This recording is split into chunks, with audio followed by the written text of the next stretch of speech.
ओम नमो भगवते वासुदेवाय नमः। स्वागत है आप सभी का मेरे यूट्यूब चैनल पर। मैं हरिओम शर्मा। आज माघ मास के 26वें अध्याय की कथा सुनाऊंगा। इस प्रकार से वह पांचों कन्याएं इस प्रकार विलाप करती हुई बहुत देर प्रतिज्ञा करके अपने घर में लौटी। जब घर पर आईं तो माताओं ने पूछा कि इतना विलम्ब तुमने कैसे किया। तब कन्याओं ने कहा कि हम किन्नरियों के साथ क्रीड़ा करते हुए सरोवर पर थीं और कहने लगी कि आज हम थक गई हैं और जा कर के लेट गईं। वशिष्ठ जी कहते हैं कि इस प्रकार आशय को छुपाकर वह भय की मारी पड़ गईं। उन्होंने घर में आकर किसी प्रकार की क्रीड़ा नहीं की। वह रात्रि उनको एक युग के समान भी थी।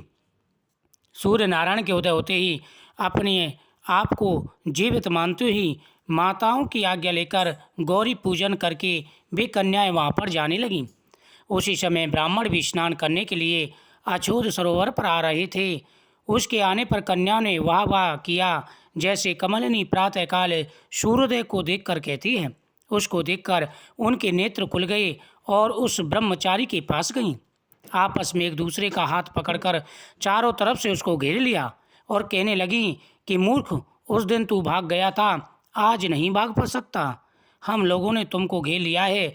ऐसे वचन सुनकर बाहों पास में बंधे हुए ब्राह्मण ने मुस्कुराकर कहा, तुमने जो कुछ कहा सो ठीक है, परंतु मैं तो अभी विद्यार्थी और ब्रह्मचारी हूँ। गुरुकुल में मेरा विद्या अध्ययन पूरा नहीं हुआ। पंडित को चाहिए कि जिस आश्रय में रहे उसके धर्म का पूरी तरह से पालन करना चाहिए। इस आश्रम में मैं विवाह करना धर्म नहीं समझता। अपने व्रत का पालन करके और गुरु की आज्ञा पाकर ही मैं विवाह कर सकता हूँ, पहले नहीं कर सकता।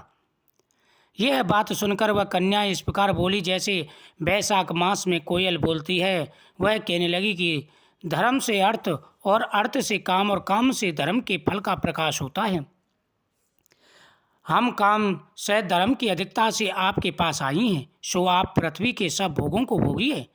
उस ब्राह्मण ने कहा कि तुम्हारा वचन सत्य है, किंतु मैं अपने व्रत को समाप्त करके ही विवाह कर सकता हूँ, पहले नहीं कर सकता। तब वे कन्याएं कहने लगी कि तुम मूर्ख हो। अनोखी औषधि, ब्रह्म बुद्धि, रसायन सिद्धि, अच्छे कुल की सुंदर नारियां तथा मंत्र जिस समय प्राप्त हो तभी ग्रहण कर लेना चाहिए। इसी से कार्य को टालना अच्छा नहीं होता। केवल भाग्य वाले पुरुष ही प्रेम से पूर्ण अच्छे कुल से उत्पन्न स्वयं वर चाहने वाली कन्याओं को प्राप्त होते हैं। कहा, हम अनोखी सुंदर नारियां कहाँ पर आप तपस्वी बालक, यह बेमेल का मेल मिलाने में विधाता की चतुराई ही है। इस कारण आप हम लोगों के साथ गंधर्व विवाह कर लें। उनके ऐसे वचन सुनकर उस धर्मात्मा ब्राह्मण ने कहा कि व्रती रहकर इस समय विवाह नहीं करूँगा, मैं स्वयंवर की इच्छा नहीं करता। इस प्रकार उसके वचन सुनकर उन्होंने एक दूसरे का हाथ छोड़कर उसको पकड़ लिया। सुशील और स्वस्वरा ने उसकी भुजाओं को पकड़ लिया। सुतारा ने आलिंगन किया और चंद्रमा ने उसका मुख चूमा, परंतु फिर भी वह ब्रह्मचारी बेकार रहे तथा काम की बाधा से पीड़ित नहीं हुआ और उसने क्रोधित होकर उनको श्राप दिया, तुम डायन की तरह मुझसे चिपटी हो, इस कारण तुम पिशाचनी हो जाओ। ऐसे श्राप देने पर वह उसको छोड़कर अलग खड़ी हो गई। उन्होंने कहा कि हम निपराधियों को व्रता क्यों श्राप दिया, तुम्हारी इस धर्मकता पर धिक्कार है।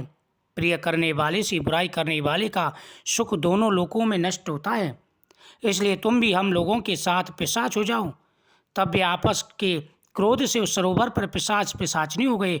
बस पिशाच पिशाचनी कठिन शब्दों से चिल्लाते हुए अपने कर्मों को भोगने लगे।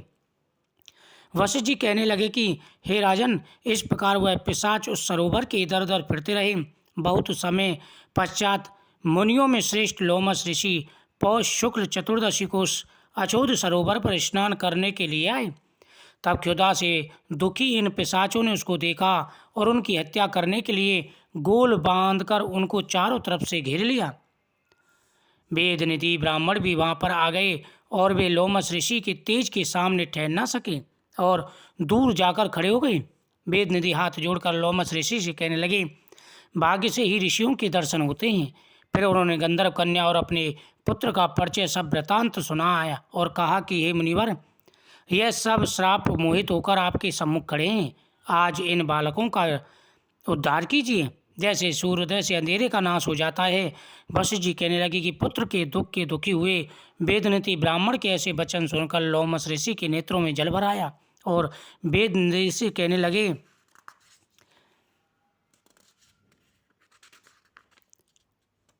कि इस प्रकार तुमने माघ मास में मेरे सामने आए हो।